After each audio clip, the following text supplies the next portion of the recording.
Hello दोस्तों, एक बार फिर से स्वागत है आपके अपने भरोसेमंद यूट्यूब चैनल पर। देश भर के करोड़ों पेंशन भोगियों, रेलवे पेंशनधारियों, सेना से रिटायर्ड पूर्व सैन्य कर्मियों, बैंक पेंशनधारियों से संबंधित पेंशन बढ़ोतरी को लेकर अब अभी बड़ी खुशखबरी निकलकर सामने आ चुकी है। इसके अलावा फिटमेंट फैक्टर बढ़ोतरी को लेकर, फिक्स मेडिकल अलाउंस को लेकर, डीए में बम्पर बढ़ोतरी को लेकर, फैमिली पेंशन में बड़े बदलाव को लेकर, वन रैंक वन पेंशन को लेकर अब अभी बड़ी खुशखबरी निकलकर सामने आ चुकी है। जानेंगे सभी खबरों को विस्तार से। सबसे पहले वीडियो को लाइक कर दीजिए, क्योंकि एक लाइक ही हमारी मेहनत का फल होता है। साथ में चैनल पर फर्स्ट टाइम विजिट किया तो चैनल को सब्सक्राइब करके बेल आइकन दबा दीजिए, ताकि कर्मचारियों, पेंशनभोगी और जवानों से संबंधित वीडियो को नोटिफिकेशन आपके पास पहुंचे सबसे पहले। तो चलिए जानते हैं खबरों को विस्तार से बिना किसी देरी के। देश की सुरक्षा की जब भी बात होती है तो सीआरपीएफ, बीएसएफ और आईटीबीपी का जिक्र जरूर होता है। ये सुरक्षा बल सेना के साथ कंधे से कंधे मिलाकर हमेशा देश की सुरक्षा के लिए तत्पर रहते हैं। वहीं वीआईपी सिक्योरिटी में भी मुख्य तौर पर अर्धसैनिक बलों के जवान ही होते हैं, लेकिन सुविधाओं के नाम पर जो सहूलियतें भारतीय सेना को मिलती हैं, वैसी सुविधाएं अर्धसैनिक बलों को नहीं मिलती। वहीं पेंशन भी उन्हें सेना के जवानों की तरह नहीं मिलती। इसी पेंशन की मांग को लेकर 3 मार्च को अर्धसैनिक बल के रिटायर्ड जवान दिल्ली के जंतर मंतर पर प्रदर्शन करने वाले हैं। लेकिन सवाल यह है कि आखिर क्यों अर्धसैनिक बलों को सेना की तरह सुविधाएं नहीं दी जाती हैं। वैसे तो सरकारों की ओर से कभी आधिकारिक तौर पर सेना और अर्धसैनिक बलों के बीच के अंतर की वजह नहीं बताई गई, लेकिन सांकेतिक तौर पर यह जरूर कहा गया है कि अर्धसैनिक बल के जवानों के मुकाबले सेना की कार्यप्रणाली चुनौतियों से भरी होती है। उनके चयन से लेकर काम करने के तरीके तक की प्रक्रिया बेहद सख्त होती है। यही वजह है कि सेना को अर्धसैनिक बलों के मुकाबले ज़्यादा सुविधाएं दी जाती हैं। इस तर्क को अर्धसैनिक बल के जवान भी मानते हैं। अर्धसैनिक बल के रिटायर्ड जवानों का भी ये कहना है कि सेना देश की नंबर 1 फोर्स है, लेकिन अर्धसैनिक बलों की सेवा मांगों पर भी गौर करना चाहिए। उनके पास बेहतर गुणवत्ता का प्रशिक्षण है और वो हमसे बेहतर हैं, लेकिन अर्धसैनिक बल भी अपना अधिकार चाहते हैं। सेना और अर्धसैनिक बलों की सुविधा में सबसे बड़ा अंतर पेंशन का है। दरअसल सेना को पुरानी पेंशन योजना के तहत पेंशन मिलती है, जबकि 1 जनवरी 2004 से अर्धसैनिक बलों को नेशनल पेंशन स्कीम के तहत पेंशन दी जाती है। पुरानी पेंशन योजना में कर्मचारियों को अपने वेतन से कुछ नहीं देना होता था। वहीं जवानों को रिटायरमेंट के बाद अंतिम माह में मिले वेतन का करीब 50% पेंशन के रूप में मिलने लगता था, जबकि नेशनल पेंशन स्कीम में अर्धसैनिक बल का जवान 10% सहयोग देता है, तो वहीं सरकार का वह 14% योगदान देती है।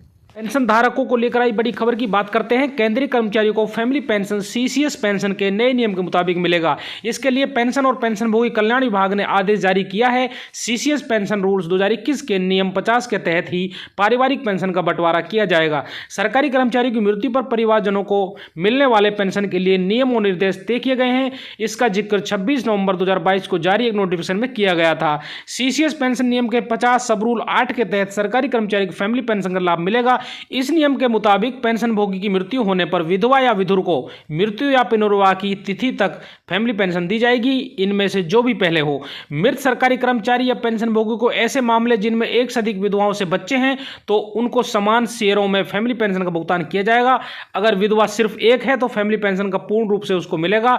विभाग के मुताबिक किसी विधवा का मृत्यु या अपात्रता होने पर उसके फैमिली पेंशन का हिस्सा उसके बच्चों या बच्चों को दिया जाएगा, जो नियमों को पूरा करते हैं। अगर विधवा का कोई बच्चा नहीं है तो फैमिली पेंशन का हिस्सा लैप्स नहीं होगा, बल्कि दूसरी विधवाओं को समान हिस्सों में बांट दिया जाएगा। अगली बड़ी खबर की बात करते हैं। पेंशन बढ़ाने को लेकर लंबे समय से मांग चली आ रही है। अगर आप भी पेंशन का फायदा लेते हैं तो आज हम आपको जरूरी खबर बताने जा रहे हैं। मीडिया रिपोर्ट्स के मुताबिक सरकार की तरफ से पेंशन राशि को बढ़ाने की बात चल रही है।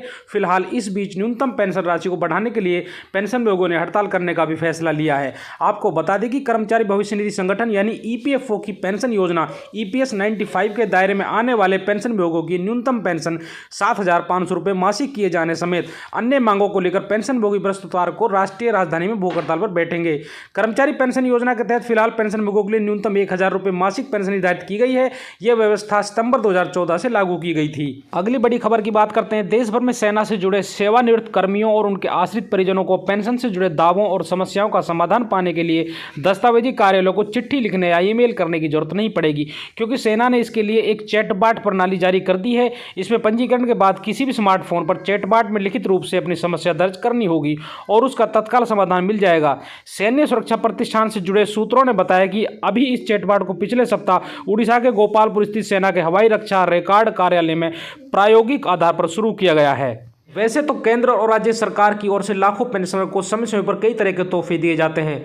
अब राज्य सरकार ने पेंशनरों को एक और खुशखबरी सुनाई है। केंद्रीय कर्मचारियों को 3 बड़ी जबरदस्त खुशियां निकलकर सामने आ चुकी हैं। इससे उनकी सैलरी और पेंशन में जबरदस्त उछाल देखने को मिलेगा। साल 2024 के कर्मचारी और पेंशनरों के लिए काफी महत्वपूर्ण रहने वाला है, क्योंकि साल की पहली 6 माह में कई बड़े बदलाव होने वाले हैं।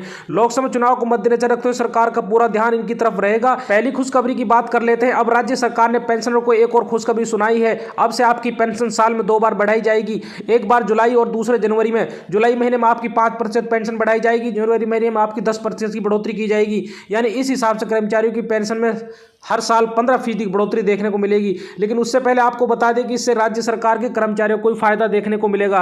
राजस्थान सरकार ने न्यूनतम आय गारंटी कानून लागू कर दिया है।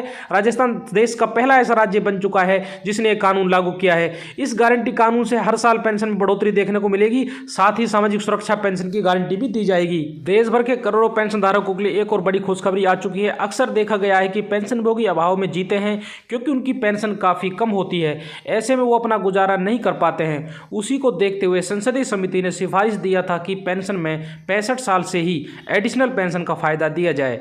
अभी के नियम के हिसाब से 80 साल पूरी करने के बाद आपकी पेंशन में 20% की बढ़ोतरी की जाती है, लेकिन ऐसी बढ़ोतरी करने का कोई फायदा नहीं होता, क्योंकि उतनी उम्र तक बहुत ही कम पेंशनधारक जिंदा रह पाते हैं।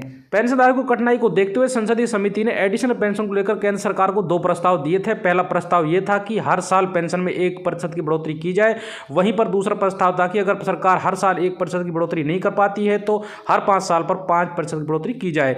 संसदीय समिति ने देखा कि बहुत सारे पेंशनभोगी कठिनाई में अपना जीवन बिताते हैं, उसी को देखते हुए पेंशन में बढ़ोतरी की जानी चाहिए, क्योंकि देश की आर्थिक स्थिति के हिसाब से पेंशन काफी कम है। दूसरे देशों में पेंशनधारकों को बहुत अच्छी खासी पेंशन मिलती है, लेकिन भारत में पेंशन की मात्रा दर बहुत कम है। ऐसे में पेंशनभोगी अपना जीवन कैसे बिताएंगे, उसी को लेकर संसदीय समिति ने केंद्र सरकार के पास प्रस्ताव भेजा। के करोड़ों केंद्रीय कर्मचारी पेंशन धारकों के लिए साल 2024 की पहली गुड न्यूज महंगाई भत्ते का नया आंकड़ा जारी हो चुका है। अच्छी खबर यह है कि महंगाई भत्ता 50% का मिलना लगभग तय माना जा रहा है। पिछले आंकड़ों तक की महंगाई भत्ता इसके करीब पहुंच चुका है। रिटेल और थोक महंगाई दर में जबरदस्त उछाल का इशारा मिल चुका है। महंगाई भत्ते के आंकड़ों में जबरदस्त उछाल देखने को मिल सकता है। ये कन्फर्म हो चुका है कि कर्मचारियों को 1 जनवरी 2024 से 50% महंगाई भत्ता तो मिलेगा ही, साथ में 51% मिलने से इनकार नहीं किया जा सकता, क्योंकि दिसंबर या CPI इंडेक्स के नंबर सभी बाकी हैं। अगर इंडेक्स में तेज उछाल आता है तो महंगाई भत्ता 50% के पार भी पहुंच सकता है। लेकिन यह कन्फर्म हो चुका है कि फिलहाल कर्मचारियों को 4% महंगाई भत्ता बढ़ने की पूरी उम्मीद है और महंगाई भत्ता 46% से बढ़कर 50% हो जाएगा। आगे बात करते हैं 18 माह बकाया भुगतान को लेकर आई बड़ी खुशखबरी की। याद रहे, करोड़ों केंद्रीय कर्मचारी पेंशनर लंबे समय से अपने अटके 18 माह बकाया एरियर भुगतान को लेकर मांग करते आ रहे थे। इस संबंध में प्रधानमंत्री जी को भी ये मांग पत्र भेजा गया था। लंबे समय के बाद 18 महीने बकाया डीएरियर पर बड़ा अपडेट आ गया है। मीडिया रिपोर्ट्स मुताबिक सरकार जल्द ही कर्मचारियों के खाते में 18 महीने के डीएरियर का पैसा ट्रांसफर करने जा रही है। सरकार ने लोकसभा में 18 महीने के डीएरियर के बारे में जानकारी दी थी। सरकार ने बताया था कि कोरोना महामारी के दौरान कर्मचारी रोके गए महंगाई भत्ते से सरकार को 34,402 करोड़ का फायदा हुआ था। 48 लाख ज्यादा केंद्रीय कर्मचारी, 68 लाख ज्यादा पेंशनर को जल्द ही डीएरियर का पैसा मिल सकता है। बता दें, सरकार की तरफ से अभी तक डीएरियर को लेकर कोई भी सहमति नहीं बनी थी, लेकिन अब उम्मीद यह लगाई जा रही है कि आगामी लोकसभा चुनाव को मद्देनजर रखते हुए सरकार कर्मचारी और पेंशन भोगों को लुभाने के लिए 18 महीने बकाया डीएरियर का भुगतान कर सकती है।